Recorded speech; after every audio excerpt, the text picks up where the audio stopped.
So just like that, Sony has showed us the actual design of the PS5, alongside a ton of games. So now that we know how the PS5 would look like, what games it will play, and also how well it would actually run those games, here are my actual thoughts on the PS5.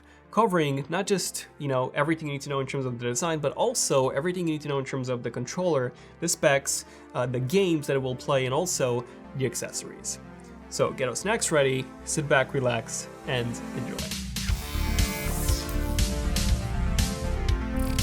Okay, so number one probably sounds a bit lame, because it really is.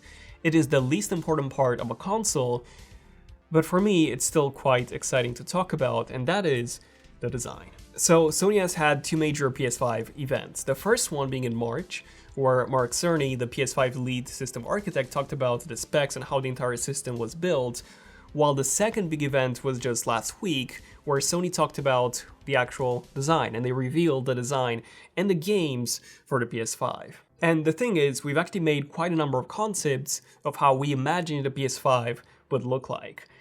We were also the first ones to reveal an actual photo of the PS5 development kit back in October 2019.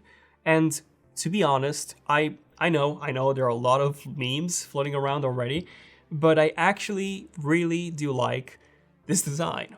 It kind of reminds me of Eve from WALL-E. So it's got that very futuristic and minimalistic look, with that glossy black middle and then the two-part matte white slabs surrounding it. You might remember me saying that the Panda Pixel 2 XL was my favorite color scheme on any phone, and this is pretty much just that. A Panda PlayStation Edition, or a Stormtrooper Edition PlayStation. Yeah, I love it a lot. Now, compared to the Xbox Series X, yes, the Xbox has a more mature and classic look, which some may prefer. I actually do like both, but I just think that a PS5 would look a bit more interesting and futuristic in my living room, while the Xbox would just blend in quite a bit better. Also, a few people have calculated the actual size of the PS5 based on the disk drive and the USB Type-A port, and it turns out that it's actually quite massive. So it dwarfs the PS4 Pro, it dwarfs the Xbox One X, and even dwarfs the Xbox Series X, making it, I believe, the tallest console ever made. Now, the Xbox is more of like a box, so it is fatter and shorter when compared to the PS5, which is taller and thinner. Now, the good news is that you can indeed use the PS5 on its side as well, which would make it look even weirder. In a way, it kind of resembles our latest concept when on its side. But the coolest thing about it is that you can use it in any orientation that you want, just like you can with the Xbox. Now, something that I was really not expecting to see with the PS5 is more than one model. You see, we've actually heard the rumors that Microsoft is planning to release at least two models of the Xbox Series X, with codename Lockhart and codename Scarlet. Scarlet being the high-end one, Lockhart being the low-end one. Now, the PS5 would have two models, but these two models would actually be identical performance-wise. The only difference is that the less expensive one does not have a Blu-ray drive in it, which in my opinion also makes it look so much better and so much more uniform. Now, here's something that I really want to clarify. So just because of how insanely fast the SSD storage is inside the PS5, which I'll be covering in just a second, you would not be playing those games from the disk drive. Like, really, that disk drive is just there for the sake of you not having to download the actual games and just installing them from the disk. That's it. In some cases, maybe developers would store some game assets there, but I don't even see that being the case at all, as the speed of the disk drive is 27 megabytes per second compared to over 9,000 megabytes per second that the SSD inside a PS5 is said to be. So in this case, like I said, the only reason why anyone should get the disc version of the PS5 is if you really want to play your old PS4 games and you have all of those games on disc. That's literally the only reason. Now, just a few more things that I want to cover here in terms of the design. So I really do love the blue LED strip that Sony has added towards the top of the PS5. I think it looks just gorgeous. And we can also see the ports now. So it seems like on the front we get a USB Type-A port and a USB Type-C port, along what looks to be two physical buttons, likely the power button and then the disk eject button on the model that has a disk drive, as the other one seems to be lacking that second button entirely. Fortunately, Sony hasn't showed us any photos of the sides or the back, So we don't know the ports that we'll have there, but at least when it comes to the ones on the front, the easily accessible ports, both USB Type-C as well as USB Type-A ports are there. Also, breaking news that happened like 15 minutes ago. Sony has released a teaser trailer of the PS5's UI, and they said that the PS5's UI will be completely reimagined and that no single pixel would be left untouched. Which is pretty cool, but at the same time I really do hope that they don't change it too much, as the PS4's UI was already regarded as the very best on a console. It was very easy to navigate and very easy to understand. I just hope that, they don't ruin that just for the sake of redesigning it. Now, the second thing that I'm really looking forward to is the brand new controller. You see, rather than Sony calling this the DualShock 5, they decided to go for a completely different name, the DualSense. And there's actually a very good reason for that name. You see, the main feature of this new controller, aside from the new design, which I'll cover in just a second, is that it has a full haptic engine built into it. You know how on high-end smartphones like the iPhone 11, the Pixel 4, the Samsung Galaxy S20s, and many, many more, they have a haptic engine which gives you the impression that the buttons that you see on the screen are actual physical buttons that you can feel and that you can press. Like, that sensation is very, very realistic. And the new DualSense controller does just that. It can apparently mimic the feel of sand, grass, water, dirt, and so much more, and essentially immerse you into the game. So much better than anything or any controller that we had up until this point could. And you see, the haptic engine on smartphones today was already incredible, so having an even better engine in a device such as a game controller should definitely be a game changer. Sony also added adaptive triggers to this controller, meaning that the triggers themselves, they would provide you with a different feel of resistance based on what you're doing in a game. So for example, this way, the weapons in Modern Warfare, they would actually feel very different, and in combination with the haptic engine, they should feel significantly closer to firing a real weapon than compared to how they feel now on the PS4. We also have a USB Type-C port, which not only means that you can use any charger to charge this controller, which is really cool, but you'll also be able to use an external battery bank and charge that controller through that as well. We now have a built-in microphone so that you can chat with your friends without having to use a pair of headphones, for example, which can of course be still plugged in using that dedicated 3.5mm headphone jack. And we still have a built-in speaker as well. Now, we do have something quite new here, which is a brand new magnetic controller for adding accessories such as likely that back button attachment, which we got with the PS4 controller, so we don't have it just yet on the PS5, but it should be launching at some point in the not too distant future. There's the touchpad in the middle, pretty much the same button as before, just renamed. And then of course the dual tone black and white design, which resembles the design of the actual PS5 console. And I do like it a lot. Like, this is one of the best controllers design-wise I've ever seen. Well, I haven't seen in person just yet. Okay, now the next thing that I'm really looking forward to are the accessories. So aside from the console and the controller, Sony has also teased a few accessories that you can purchase to go alongside your PS5. There's a DualSense charging station, which allows you to charge two DualSense controllers at the same time, using that proprietary magnetic charging port on the bottom, so no need to fiddle around with cables, which is pretty cool. We also have a brand new HD camera, which interesting enough does have two actual camera modules inside of it, which makes me think that this could be used for the PSVR tracking as well, or at least for some sort of 3D functionality to some extent in some games. We also have one new wireless headset, the Pulse 3D, which would be the best way for you to experience 3D audio on the PS5. Up until now, Sony had a few models of their own PlayStation headset. This time, it seems like they only have one single module, which I'm totally for. Simplicity and minimalism for the win. Now, interesting enough, Sony is also adding a new media remote as an accessory, which will allow you to control and use the PS5 just like you would use a smart TV box. From the looks of it, it seems like it has 4 buttons, which could be remapped, I'm guessing, into possibly any app that you want, such as Netflix, Amazon Prime Video, and so on. And I'm pretty sure that even more accessories will be added in the near future. So, for example, there's a new PSVR coming out in 2021, according to the leaks at least, which will be a pretty big deal, and we'll likely see even more colors of the controller and possibly even the PS5 itself, not too long into the distant future. Oh, and by the way, if you want to take a ride into the evolution of the PlayStation controller, we've actually done a very detailed video walking you through every single controller from 1994 to present. Right, now onto the good stuff, the performance. The PS5 is a gigantic leap in performance over the PS4 and even over the PS4 Pro. So CPU-wise, it actually comes with a desktop-class processor, an AMD processor based on the Zen 2 architecture. So we have an 8-core CPU at 3.5 GHz, which is just light years ahead and way more powerful than the old Jaguar architecture that we got inside the PS4 and even the PS4 Pro. GPU-wise, we get AMD's brand new Navi 2 architecture, which isn't even out on PC at the moment.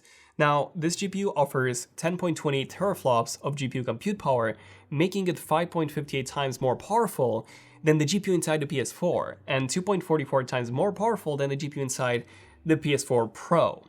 Now, if these numbers don't seem high enough, well, in reality, they're even higher, quite a bit higher, as an RDNA architecture with the same amount of teraflops is actually significantly more powerful than the GCN architecture with the exact same number of teraflops that's only used inside a PS4. And this is RDNA 2, by the way. So yeah, I'm not really going to go into too much detail in terms of the specs and performance because I've already covered those in a previous video. But what you need to know for now is that the CPU in combination with this GPU will give us true 4K, native 4K gaming at 60 frames per second, as well as support of up to 120 frames per second, again 4K native, as well as 8K support as well. Not only that, but it will also get things such as ray tracing support for extremely realistic shadows and reflections, insanely detailed 8K textures and games that will essentially give us real-life photo-looking textures. And we're also going to get 3D audio on a hardware level, which combined with that new Pulse 3D headset, it should give you the most immersive audio experience in gaming yet, at least in theory. Epic Games have demoed their brand new Unreal Engine 5 running in real time on the PS5, and we've seen pretty much the most amazing graphics ever on a console or even PC. However, this Unreal Engine 5, which is launching in 2021, so next year, will also run on the Xbox and PC as well. So these graphics are not restricted to the PS5. At least when it comes to Unreal Engine, this will run on pretty much anything. Now, performance-wise, the Xbox Series X is superior to the PS5, and this is not just me saying it, there's actually been quite a few developers that are actually working on games at the moment for both consoles that have said that. However, the PS5 is much easier to develop games for, and the PS5 also has a much faster SSD, up to 9 GB per second of compressed data when compared to 2.4 GB that the Xbox Series X will support. Fun fact, the PS4 had a hard drive of speeds of around 50 megabytes per second. So the SSD inside the PS5 is 180 times faster. 180 times faster. Just let that sink in for a bit. This allows for 0 loading times in games, and more importantly, the ability to change the game's design based on the SSD speed entirely. Like, for example, if you take a look at Spider-Man on the PS4, you have to take the metro when you're fast traveling, which is pretty cool. But at the same time on the PS5, this option could be removed entirely, and you could just jump inside buildings as well and just have the scene load instantly without you having to transition to a loading screen just to load those assets in the background. So this is where the biggest advantages to the PS5 are: the SSD and the controller, really. And of course, the games. Now, in terms of the games, what you need to know is that all your PS4 games will also work on the PS5. Now, if you have the digital-only version of the PS5, you might have to repurchase the disc games that you had before. So Sony hasn't actually confirmed this, but it will likely be the case. However, if you have the disc version of the PS5, you'll be able to just slot in the disc with a PS4 game and play it on the PS5. Now, aside from just playing PS4 games, most of those PS4 games will also run much better on the PS5, as the PS5 will support something called Boost Mode, pretty much similar to what the PS4 Pro could, just a tiny bit improved. Essentially, the PS5's GPU also has a PS4 GPU built into it. This is how it can natively run PS4 games. However, it can also increase the clock speeds of that GPU above of what the PS4 Pro could do. So this is what Boost Mode actually does. So this means that you'll be getting higher frame rates as well as increased resolution for your PS4 games. And if developers choose to release a patch, we could even get PS5 specific features that take full advantage of that hardware, so the SSD and all that CPU and GPU performance. Okay, so what about, actual PS5 games? Well, you see, unlike Microsoft, who for at least the next 2 years, will not release any exclusive games on the Xbox, Sony actually will. So in fact, most of the games that we've actually seen demoed at this event were PS5 exclusive games that will only work on the PS5. And that's actually a very good thing. It means that they were fully optimized for the PS5's hardware rather than having to make compromises in order to support older systems as well. The first game that I showed was Gran Turismo 7 with full ray tracing support and running in 4K at 60 frames per second. At least this is how the video itself was encoded at. The graphics looked pretty good, but I wouldn't necessarily say that they looked completely mind-blowing. Still, pretty excited to see this game in person. We then got a preview of the next Ratchet & Clank game, which, holy smokes, okay, so this one looked like a Disney film. Like, it just looked like true next-generation games, and the unique thing about this game is that you can actually jump into your Rift and get instantly teleported into a brand new world. A new dimension where all the assets are actually being loaded instantly, so there's basically no loading time at all. So this is why having this game run on the PS4 would be impossible without having to reimagine and redesign this gameplay element of it, as the PS4 would not be able to load those assets this quickly. Keep in mind that a PS5 is 180 times faster, the SSD, compared to the hard drive inside a PS4. Then GTA 5 was also announced, and this seems to be a remaster of the PS4 remaster, so it's a remaster. Anyway, the trailer has a ton of dislikes, and I can definitely see why. So GTA 5 was already going to be supported on the PS5 anyways, thanks to backwards compatibility. So all this is basically just a patch to increase the resolution and the frame rates, which, I mean, those were already automatically increased. And also, they're probably adding some high-resolution textures, and this seems to be pretty much it. Anyway, this seems to be a much smaller change than what the PS4 version was to the PS3, as Rockstar hasn't really shown us any side-by-side comparisons, and also the trailer itself was uploaded in 1080p 30. So yeah, that literally looked like PS4 footage. So yeah, I do understand why these likes are here. Now, there is a brand new Spider-Man game coming, Spider-Man Miles Morales, which apparently is a standalone game and not an expansion to the current 2018 Spider-Man game. However, it is set in the same universe. And apparently it will come out by the end of this year, so it will really be one of the very first games to be released on the PS5. The graphics looked good, but again, they didn't look as good as the Unreal Engine 5 looked on the PS5, that demo. They just looked higher resolution with higher textures and effects quality, so that was pretty much it. Also, for whatever reason, this trailer was in 4K, but only at 30 frames per second, which I really hope that it won't be the case for the final game, because 60 frames per second is the current target for this generation of consoles, and if there's a single game that needs 60 frames per second the most, I would say that that's definitely Spider-Man. And finally, the game that wowed me the most was definitely the brand new Horizon game, Horizon 2 Forbidden West, and this is where we can see the true next-generation graphics on the PS5. Like, take a look at these graphics, holy smokes.